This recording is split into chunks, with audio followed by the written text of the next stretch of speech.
After 14 years in the PBA, the Meralco Bolts finally ay matatawag na nila ang kanilang sariling champion by defending San Miguel Beermen 80-78 sa ginanap na Game 6 of the Season 48 Philippine Cup Finals.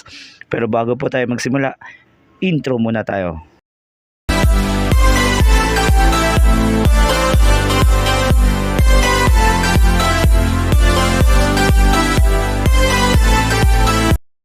Yes, tama nga po yung narinig nyo. After 14 years in the PBA, ay for the first time, the Meralco Bolts ay nakuha na nila ang Philippine Cup champion by defeating San Miguel Beermen 80-78 sa Game 6 of the Season 48 Philippine Cup Finals.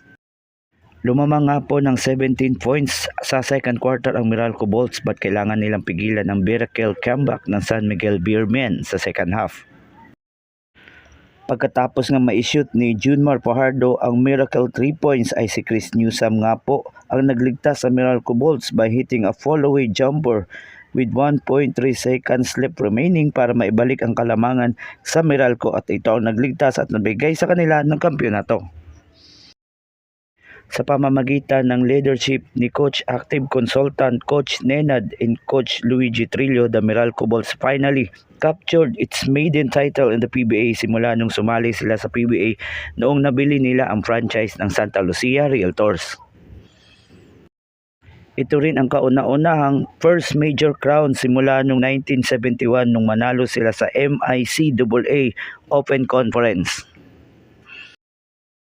Hindi nga po basta-basta ang pinagdaanan ng Meralco Bolts, parang maituturing mo sila sa isang Cinderella run dahil nga po isa sila o second to the last ang kanilang standing sa elimination bago sila umulagwa at makakuha ng panalo sa quarterfinals, semifinals at hanggang makarating sa championship round.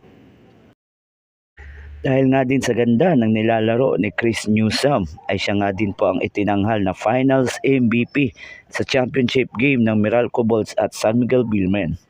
And para nga po sa lahat ng ating mga ka-prospect dyan, bago po tayo magtapos, please like and subscribe nga po sa akin channel para mas marami pa tayong ma-upload at may itulong po tayo sa ating mga players na mga ka-prospect.